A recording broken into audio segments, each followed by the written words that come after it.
Belasan bangunan liar yang berdiri di atas lahan makam TPU Kober Rawabunga Jatinegara ditertibkan petugas gabungan Satpol PP dan TNI Polri.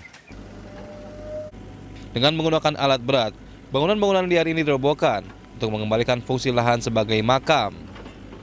Belasan bangunan liar ini dibangun dan dimanfaatkan oleh warga sebagai tempat usaha dan parkiran umum.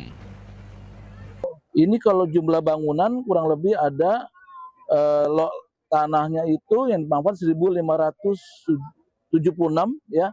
Bangunannya kurang lebih ada 14 bangunan. Jadi macam-macam usahanya ya.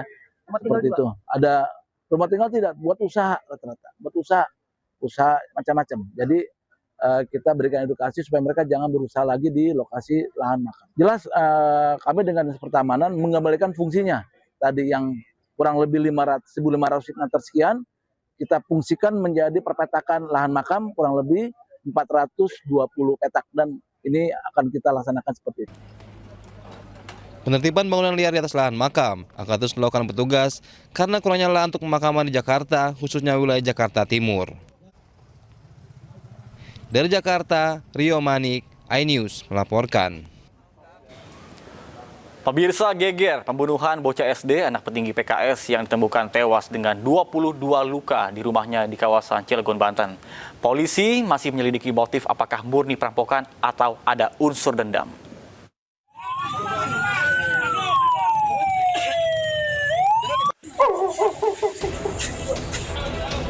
Dewan Pakar Partai Keadilan Sejahtera (PKS) Maman Suherman tak kuasa menahan tangis mengetahui anak kesayangannya Muhammad Aksel Putra tewas bersimbah darah di rumahnya di perumahan Bukit Baja Sejahtera, Kota Cilegon, Banten.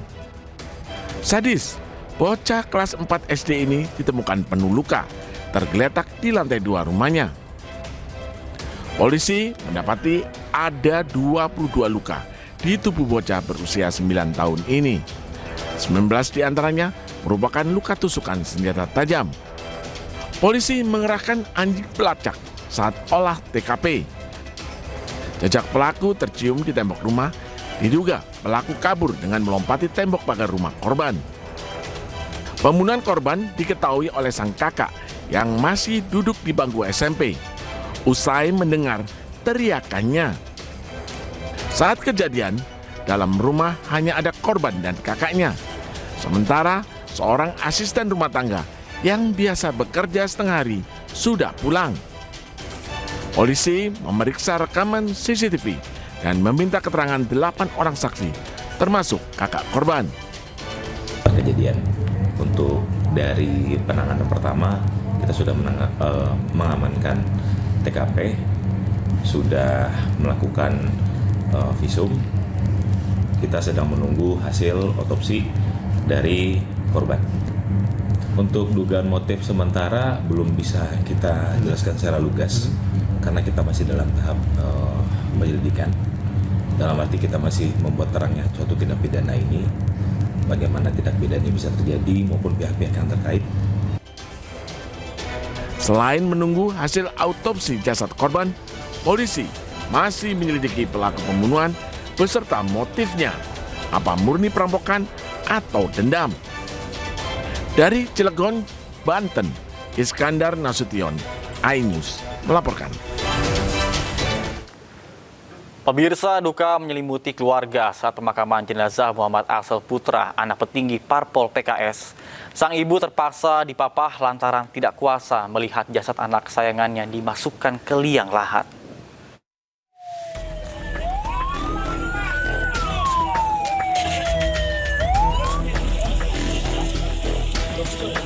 Isak tangis keluarga mengiringi saat jenazah Muhammad Aksel Putra, anak Dewan Pakar PKS Maman Suherman, dimakamkan di TPU Makam Balung, Cilegon. Kakak korban terus-menerus menangis saat jenazah dimasukkan ke liang lahat. Sementara sang ibu yang terkulai lemah terpaksa dipapah saat pemakaman. Garis polisi hingga saat ini masih memagari rumah duka di perumahan Bukit Baja Sejahtera 3, Kota Cilegon, Banten. Sejumlah kerabat berdatangan melayat ke rumah duka. Pembunuhan korban yang terjadi Selasa siang begitu mengejutkan. Nah, dari cerita bapaknya, beliau mengatakan bahwa sekitar jam 1-an lewat, beliau ini ditelepon oleh anaknya yang di rumah bahwa adiknya berdarah. Akhirnya Pak Maman ini pulang. Sampai di rumah benar adiknya berdarah, makanya langsung dibawa ke rumah sakit dekat saja. Nah, dari situ ternyata meninggalnya apakah di Jalalong atau di rumah sakit itu dokter ya yang tahu ya. Wakil Bupati Serang yang juga Ketua DPW PKS Provinsi Banten, Muhammad Najib Hamas berharap polisi mengusut tuntas kasus pembunuhan ini dan menangkap pelakunya. Kita menyerahkan ke pihak kepolisian supaya lagi tidak ada intervensi apapun. Nanti kita doakan semoga semuanya lancar dan pelakunya ditemukan dan diberi hukuman sesuai dengan ketentuan. Muhammad Aksel Putra, bocah berusia 9 tahun ini ditemukan tewas dengan 22 luka di tubuh. Tewasnya korban diketahui oleh sang kakak yang mendengar teriakannya. Saat kejadian, korban di rumah hanya berdua bersama kakaknya. Dari Cilegon, Banten, Iskandar Nasution, iNews melaporkan. Pemirsa, hingga saat ini garis polisi masih memagari rumah korban di perumahan Bukit Baja, Sejahtera 3, Kota Cilegon, Banten. Dan untuk mengetahui seperti apa kondisi lokasi kejadian, kita sudah terhubung dengan rekan Iskandar Nasution di Cilegon, Banten. Baik, selamat siang. Iskandar, seperti apa kondisi rumah yang menjadi lokasi pembunuhan Axel? Silakan. Ya, selamat siang Nata. Selamat siang pemirsa.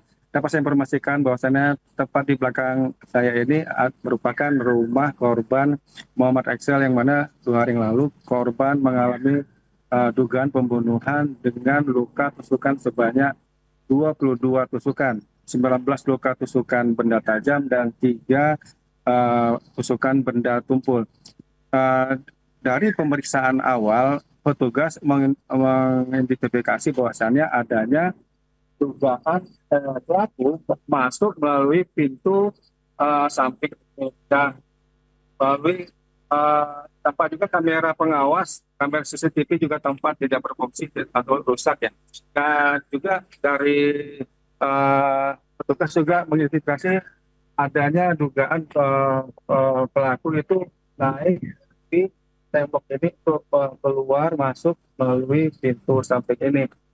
Nah, dapat saya informasikan juga rumah korban saat ini tampak sepi dan hanya ada beberapa karangan bunga yang memang dipajangkan atau ditempatkan di sini dari kolega Bapak Maman Suherman, yang mana beliau adalah merupakan tokoh atau sosok partai PKS yang mana mereka merupakan PKS demikian. Dan untuk saat ini polisi masih melakukan penyelidikan di mana saat ini sudah ada 8 saksi yang diperiksa termasuk para pembantu. Nah, untuk saat kejadian juga dapat saya memastikan bahwasannya tetangga terdekat sendiri memang tidak mengetahui adanya teriakan atau tidak mendengar teriakan dari korban, karena pada saat kejadian di sekitar perumahan ini saat itu tengah terjadi hujan deras sehingga tetangga tidak mendengar teriakan atau mereka minta tolong dari korban. Demikian. Dari keterangan dari kepolisian sendiri, ini kira-kira kejadiannya terjadi pada pukul berapa berdasarkan informasi yang Anda peroleh?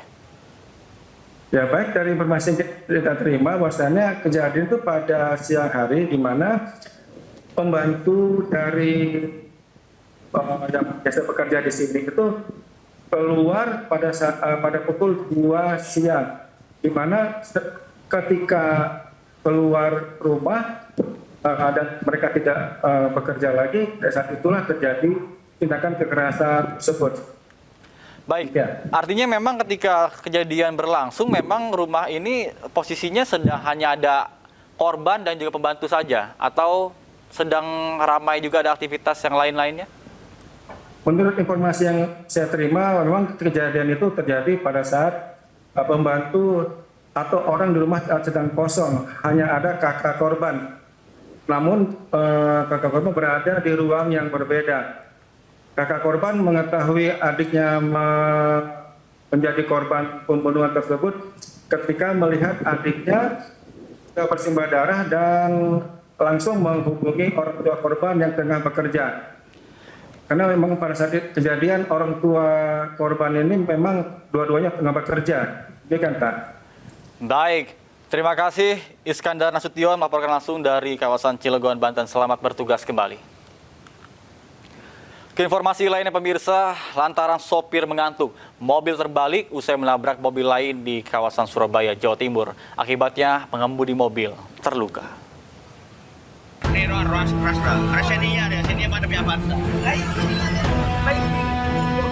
Tim rescue pemadam kebakaran dari Dinas Pemadam Kebakaran dan Penyelamatan DPKP Surabaya berupaya mengevakuasi mobil warna putih yang terbalik di Jalan Raya Kenjeran, Surabaya.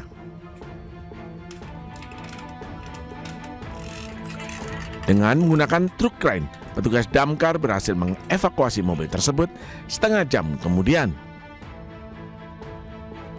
Mobil yang dikemudikan pria bernama Prakas, asal Sampang, Madura ini mengalami kecelakaan setelah menabrak mobil lainnya.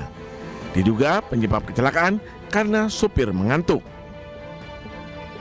Jalan Kenjeran untuk kronologis info dari pengemudi ya, dia kondisi ngantuk, jadi tidak bisa mengendalikan. Pas di depan ada mobil expander hitam ya, jadi ketabrak. Jadi mobil Xenia bagian kiri depan ya nabrak expander di depannya sehingga terguling. Kita luncurkan satu unit Heavy Duty Rescue ya, beserta satu regu ya untuk mengevakuasi pakai crane ya, pakai besi betang, pakai whipping ya, kemudian kita balik dan berhasil dievakuasi dengan selamat. Usai dievakuasi, mobil milik Prakas ini diamankan unit Laka Lantas Polrestabes Surabaya. Sementara itu, tidak ada korban jiwa dalam kecelakaan tersebut. Namun, pengemudi mobil mengalami luka ringan dan syok. Dari Surabaya, Jawa Timur, Yuda Prawira, iNews melaporkan. Pemirsa, 2 oknum polisi pelaku pengeroyokan debt collector hingga tewas di Kalibata, Jakarta Selatan dijatuhkan sanksi pemecatan tidak dengan hormat atau PTDH. Majelis Sidang Komisi Etik dan Profesi atau KKEP Polri memutuskan 2 anggota polisi dijatuhi sanksi PTDH. Keduanya terbukti menghilangkan nyawa 2 orang debt collector. Sementara 4 pelaku lainnya dikenai sanksi demosi selama 5 tahun. Dari fakta persidangan terungkap, keempatnya hanya berperan mengikuti ajakan dari seniornya.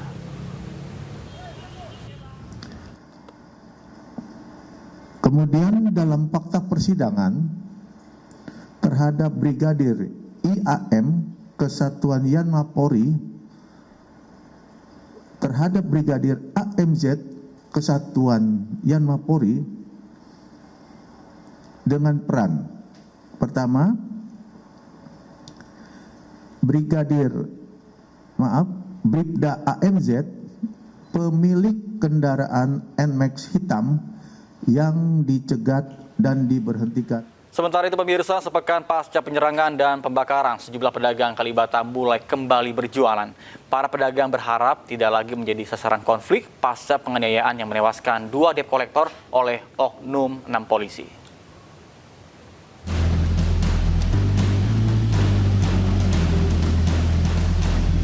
Pasca penyerangan dan pembakaran, sejumlah pedagang di Kalibata, Jakarta Selatan mulai kembali berjualan. Meski masih diliputi kekhawatiran, kondisi ekonomi mendesak mereka untuk kembali berdagang.